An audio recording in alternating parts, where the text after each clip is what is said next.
बड़ी खबर के साथ करेंगे शुरुआत। संसद की सुरक्षा में सेंध लगाने वाले आरोपी सागर शर्मा के घर से एक डायरी बरामद कर ली गई है। इस डायरी में संसद वाली घटना के कई तार जुड़ते दिख रहे हैं। इस डायरी में सागर ने कई ऐसी बातों को लिखा है जिसे सुनकर पढ़कर सबके होश फाख्ता हो और उसकी मंशा क्या रही होगी वो भी इस डायरी के जरिए जाहिर हो रहा है। डायरी में लिखा गया है कि अब विदा लेने का समय आ गया है। इसके साथ ही लिखा गया कि कुछ करने की आग दहक रही है।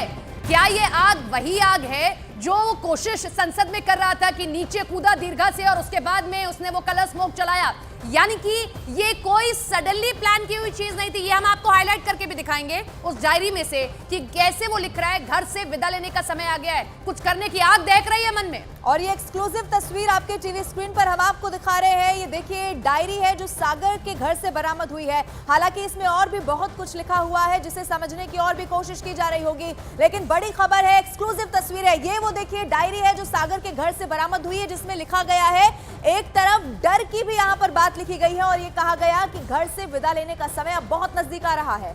एक एक लाइन आपको पढ़कर सुनाते हैं और उस लाइन को आप समझिएगा कि कोई ऐसा करने जा रहा है। उससे पहले डायरी में लिख रहा है घर से विदा लेने का समय आ गया है, गुजरने की कुछ कर गुजरने की आग देख रही है। मैं चाहता हूं कि ये माता पिता को बताऊं लेकिन माँ बाप समझेंगे नहीं और जाहिर सी बात है कोई भी माँ बाप नहीं कहेंगे कि ये आप करने जा रहे हैं तो सही कर रहे हैं आप। और साथ ही यहाँ पर ये भी नीचे सपना लिखा गया है कि काश मैं अपने माता पिता को ये समझा पाता कि जो राह वो चुन रहा है वो कितनी आसान है या कितनी मुश्किल है। हालांकि अभी जो ये लिखा गया है उससे और भी ज्यादा बेहतर तरीके से समझने की पुलिस कोशिश कर रही होगी।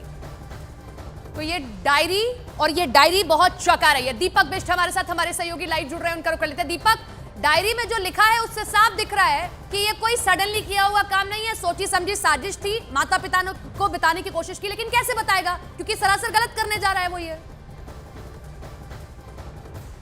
देखिए बिल्कुल, ये जो डायरी मिली है काफी महत्वपूर्ण इसलिए मानी जा रही है क्योंकि साल 2015 से लेकर 2021 तक इसमें कंटेंट लगातार लिखा गया है, शेरो शायरी लिखी है और अपनी बातों को यहाँ पर सागर ने रखा है और वो हर बार अपने बातों को लिखता था और उसी बात को उस डेट के हिसाब से उसने मेंशन किया है। तो पुलिस अब ये इस पूरी डायरी को आधार मानकर इसकी जांच करेगी और जांच करके ये निकालेगी आखिर इसका ये संपर्क क्या पहले से था, ये किन लोगों के लिए लिखता था, क्या जो घर छोड़कर बाहर जाने की बात करता था तो किसके संपर्क में था, कौन सा ऐसा नेटवर्क, कौन सा ऐसा ग्रुप था जिसके साथ ही जुड़ा हुआ था। हालांकि भगत सिंह ग्रुप से ये जुड़े हुए की दावे कर रहे हैं लेकिन पुलिस को यकीन है कि कोई और भी ऐसा संगठन है जिसके साथ ये लोग जुड़े हुए थे, उसी संगठन का पता लगाना है। क्योंकि मैं यहाँ पर पढ़ पा रही हूँ, इसमें लिखा गया है कि 5 साल मैंने प्रतीक्षा की है और एक दिन आएगा जब मैं अपने कर्तव्य की ओर आगे बढ़ूंगा। या 5 साल जो यहाँ पर लिखा गया है, कहीं ये 5 साल जो प्लानिंग रची गई, साजिश बनाई गई, उसकी तरफ तो नहीं इंडिकेट कर रहा है? देखिए जो कंटेंट इस डायरी में लिखा है कि अपने माता पिता से मैं माफ़ी चाहता हूँ, घर से निकलने का वक्त आ गया है, अब वो समय दूर रहा, ये 5 साल मैंने यहाँ पर पूरा प्रतीक्षा की है, तो ऐसे शब्दों का जो चुनाव उसने किया है तो वो शब्दों के लिए ही उस डायरी के सामने बिठाकर उससे पूछताछ होगी। और हम पहले से ही कह रहे हैं कि सागर इस पूरे नेटवर्क में काफ़ी अहम जानकारियां दे सकता है और जिस तरह से वो डायरी लिखने का उसे शौक था, उस डायरी की जो कंटेंट है की ये जो डायरी थी वो तो आपको दीपक बिष्ट ने दिखा दी। देखिए 13 दिसंबर जिस दिन संसद में सुरक्षा में सेंध लगाने की पूरी घटना हुई, उस दिन की शुरुआत से लेकर के आज तक जब पुलिस अभी भी छानबीन कर रही है क्या कुछ हुआ है वो पूरी टाइमलाइन बहुत फटाफट आपको दिखा देते हैं। 13 दिसंबर जिस दिन ये हमला होता है, लोकसभा में सागर और मनोरंजन घुसे थे, वो तस्वीर पूरे देश ने देखी थी। इसके बाद 13 दिसंबर को इस पूरे मामले में 4 आरोपी गिरफ्तार होते हैं, 2 संसद के अंदर से 2 संसद के बाहर जो प्रदर्शन कर रहे थे।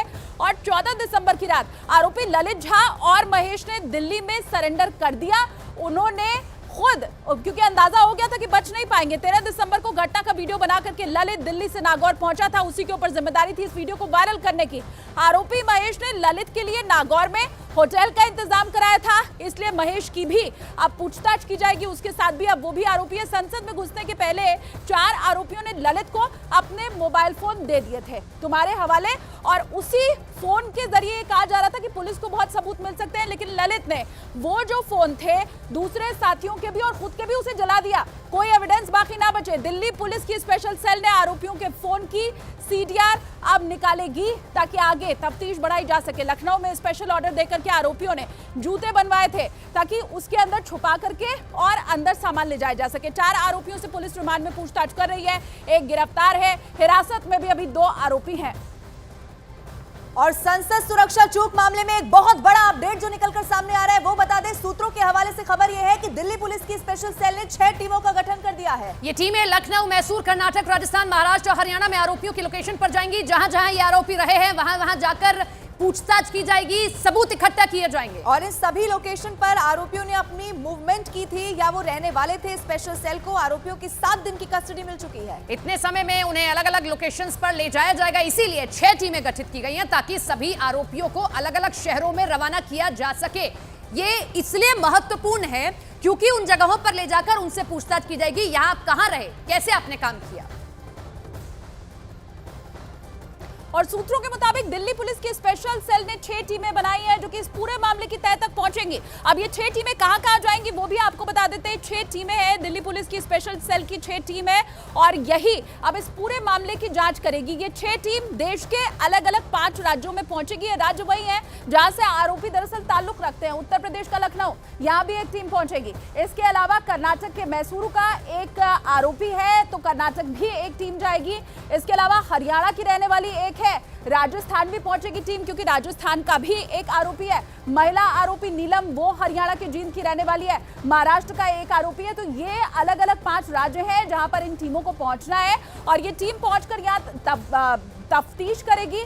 हरियाणा की एक आरोपी है, जैसे मैंने आपको बताया कि 5 अलग अलग राज्य हैं, यहाँ पर टीमों को पहुंचना है। किस जगह पर बैठ करके पूरी साजिश रची गई थी, कहां पर मुलाकात हुई थी, कहां पर मीटिंग्स हुई थी। ये 6 टीम ये अलग अलग राज्य इन लोकेशन पर पहुंचेगी।